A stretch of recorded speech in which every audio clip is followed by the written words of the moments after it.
Hello student, स्वागत है आपका हमारे यूट्यूब चैनल अभी रॉय पीसीएम क्लासेस में। स्टूडेंट, आज से नई क्लास के साथ आज जो हम पढ़ने वाले हैं क्लास 12th की फिजिक्स का एक मोस्ट इंपॉर्टेंट टॉपिक लेके चल रहे हैं जो सबसे ज़्यादा इंपॉर्टेंट है।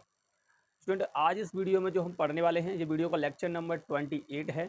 इससे पहले वाले वीडियो में यानी कि इससे पहले वाले लेक्चर में हमने पढ़ लिया था कि एक समान वैद्युत क्षेत्र में वैद्युत ध्रुव को घुमाने में किया गया कार्य कितना होता है, उसका व्यंजक फाइंड हमने कर लिया था। ठीक है, आज इस वीडियो में जो हम देखने वाले हैं वो देखने वाले हैं हम कि एक समान वैद्युत क्षेत्र में एक वैद्युत द्विध्रुव जो रखा जाता है उसकी स्थितिज ऊर्जा कितनी होती है जब उसको मानक स्थिति से घुमाया जाता है तब। ठीक है नहीं, तो उसके बारे में इस वीडियो में हम देखने वाले हैं। तो बने रहिए वीडियो के एंड तक, और यदि चैनल पर नए हों तो चैनल को सब्सक्राइब कर लें, बेल आइकन को प्रेस कर और क्या क्लिक कर दें कि आने वाले वीडियो की नोटिफिकेशन आपको मिलती रहे। स्टूडेंट, जो मैंने इससे पिछले वाले जो लेक्चर बनाए थे उसके बाद इतना टाइम हो गया। वो इतना टाइम क्यों हो गया? क्योंकि ज़रूरी काम होने के कारण और तबीयत ख़राब होने के कारण मैंने वीडियो अपलोड नहीं किया, यानी कि ना कि कोई भी वीडियो नहीं बनाया। ठीक है स्टूडेंट, अब जो वीडियो जो आएंगे आपको कंटिन्यू आपको वीडियो प्रोवाइड कराते रहेंगे यदि तबीयत ख़राब नहीं होती है तो। ठीक है नहीं, तो आज इस वीडियो में, इस लेक्चर में यानी 28 में जो लेक्चर है, इस लेक्चर में हम पढ़ने वाले हैं वैद्युत क्षेत्र में वैद्युत द्विध्रुव की स्थितिज ऊर्जा।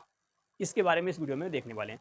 तो चलिए वीडियो को स्टार्ट करते हैं। तो चलिए स्टूडेंट, सबसे पहले हम बात करते हैं, जैसा कि आपको हेडिंग तो आपको दिखाई दे रही है कि मैं हेडिंग को यहाँ पर नहीं लिखूंगा, आप हेडिंग लिख लेना। हेडिंग में क्या लिखना होगा कि एक समान वैद्युत क्षेत्र में वैद्युत द्विध्रुव की स्थितिज ऊर्जा। ठीक है, इस टॉपिक को हम यहाँ पर पढ़ने वाले हैं। तो चलिए स्टूडेंट, सबसे पहले हम बात करते हैं, बात चल रही है कि एक समान वैद्युत क्षेत्र। तो यहाँ पर हम सबसे पहले एक समान वैद्युत क्षेत्र बना लेते हैं। सबसे पहले क्या करना पड़ेगा? एक समान वैद्युत क्षेत्र। तो ये आपको दिखाई दे रहा है यहाँ पर, ये एक समान वैद्युत क्षेत्र हम यहाँ पर बना लेते हैं। ठीक है,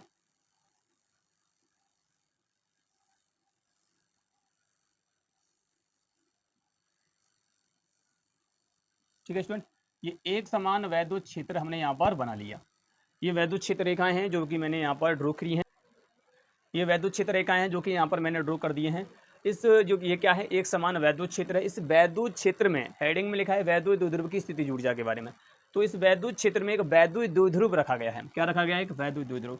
तो यहाँ पर हम एक वैद्युत द्विध्रुव को रख लेते हैं।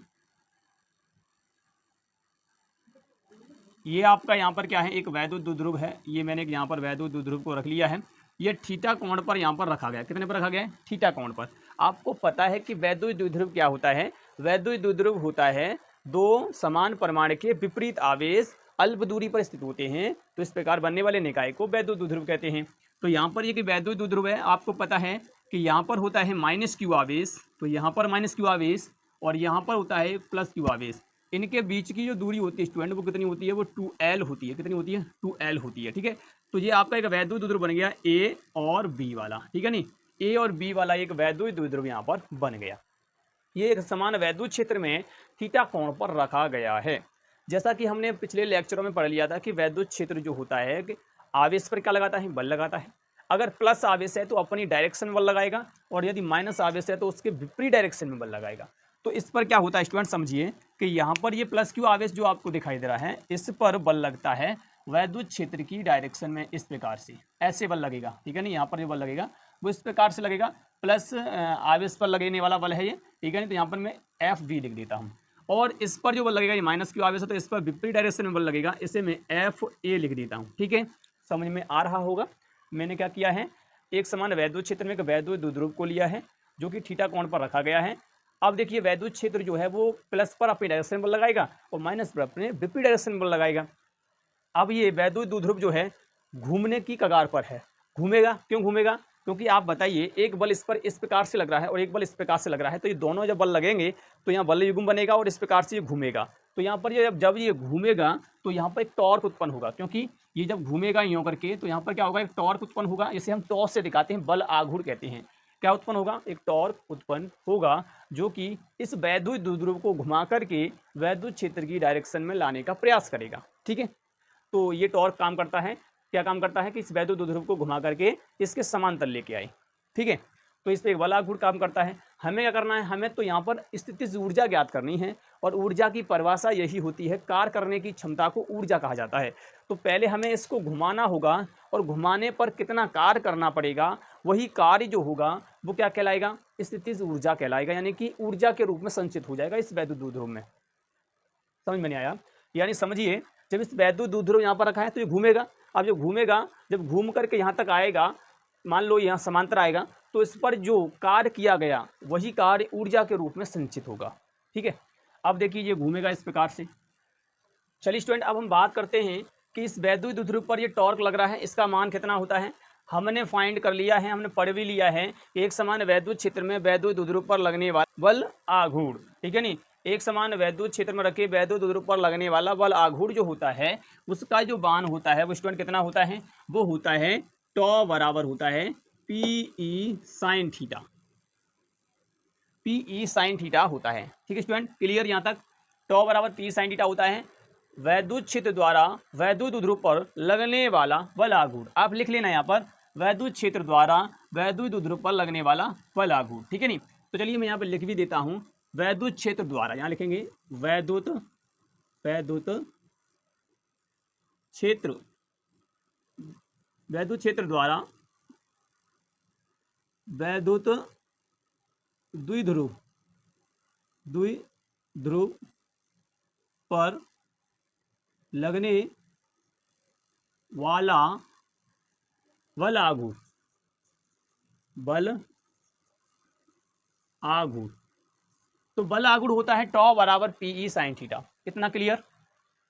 जब ये ऐसे घूमेगा, जब ये ऐसे घूमेगा तो ये स्वतंत्र होगा घूमने के लिए, परंतु इसे हम स्वतंत्र नहीं करना है क्योंकि हमें कार्य निकालना है। क्योंकि ऊर्जा की परिभाषा कहती है कि कार्य करने की क्षमता को ही ऊर्जा कहा जाता है। तो हमें काम करना है, बाह्य कार्य का मतलब बाह्य कार्य निकालना है, यानी कि इसे घुमाने में जो हम बाहर से विपरीत डायरेक्शन बल लगा करके इसको रोकेंगे और थोड़ा तनक हल्का हल्का इसको घुमाएंगे, ठीक है नहीं, थोड़ा सा इसको घुमाएंगे, ठीक है नहीं, तब हम यहाँ पर कार्य निकालेंगे। तो आपको पता है कि कार्य का फॉर्मूला क्या होता है, समझिए पहले। कार्य बराबर जो होता है, मैं आपको बता दूं, कार्य बराबर क्या होता है। कार्य बराबर जो होता है स्टूडेंट वो होता है बल गुणे विस्थापन, यही तो होता है विस्थापन। ये फॉर्मूला होता है, आपने पढ़ लिया है 9th में, ठीक है। इसी फॉर्मूला के माध्यम से यहाँ पर देखेंगे, देखो बल तो ये लग रहा है टॉर्क, इसके विपरीत हमें क्या करना है, बल लगा करके इसे थोड़ा सा घुमाएंगे। क्या करेंगे, इसको थोड़ा सा घुमाएंगे, यानी कि हम इसको डी थीटा घुमाएंगे।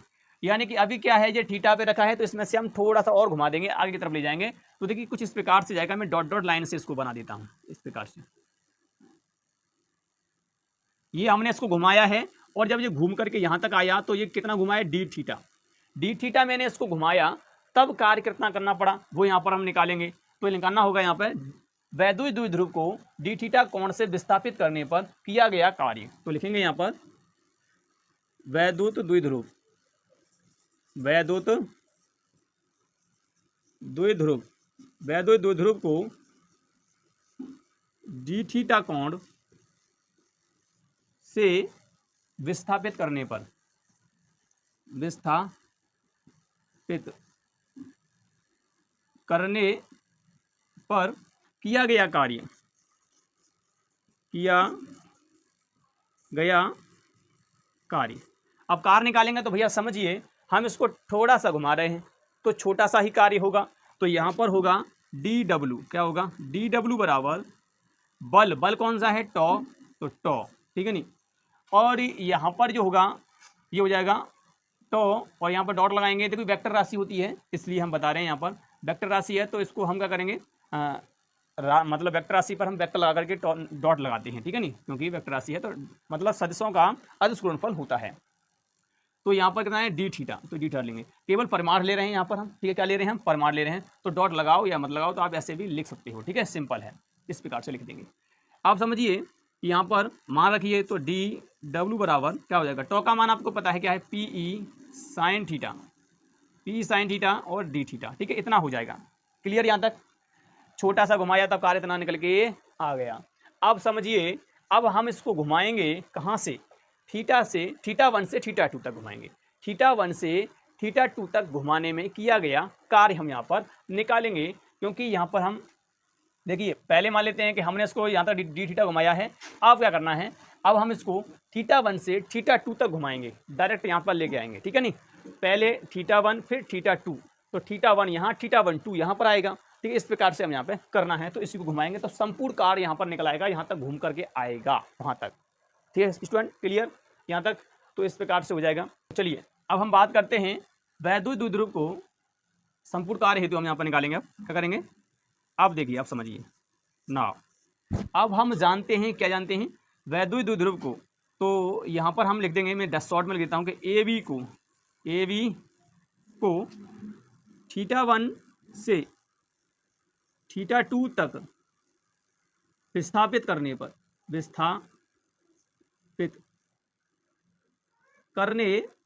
पर कार्य। अब भैया यहाँ पर जो कार्य निकल के आएगा वो कार्य कुल कार्य हो जाएगा।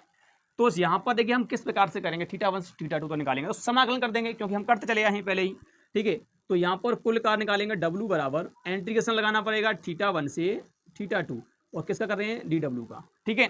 जब इसका करेंगे तो क्या हो जाएगा, इसमें वैल्यू रख दो यहाँ पर, तो इंटीग्रेशन θ1 से θ2 और θ2 करेंगे यहाँ पर, dw का मान कितना है, ये है, तो यहाँ पर लिखेंगे PE sin theta D theta.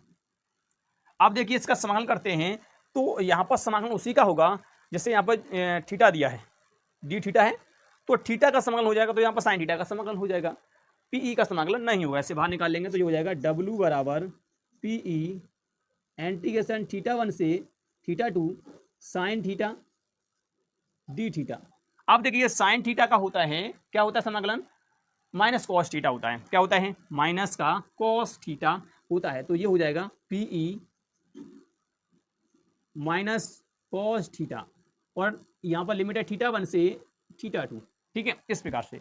अब यहाँ पर लिमिट का मान रख दो, जब लिमिट का मान रखोगे तो क्या आएगा, तो ये आएगा W बराबर PE तो होगा ही, यहाँ पर इस माइनस को बाहर निकाल लीजिए तो माइनस यहाँ पर आ जाएगा।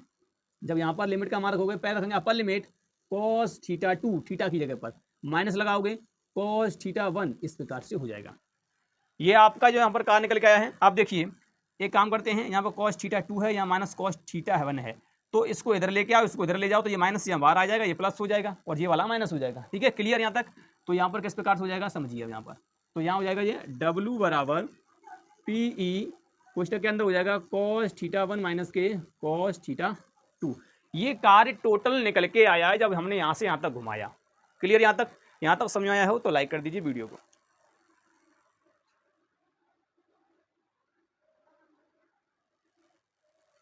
ठीक है स्टूडेंट, क्लियर।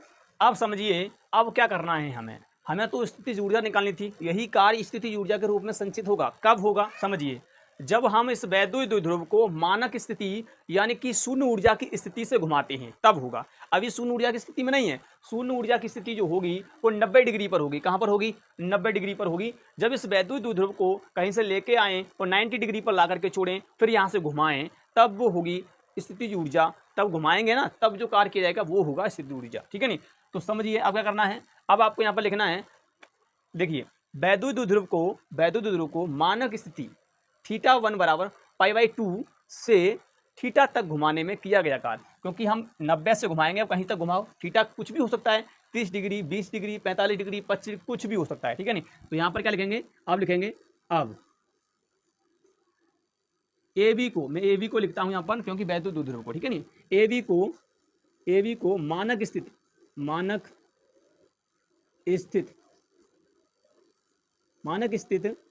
θ1 बराबर π/2 से थीटा तक घुमाने में किया गया कार्य,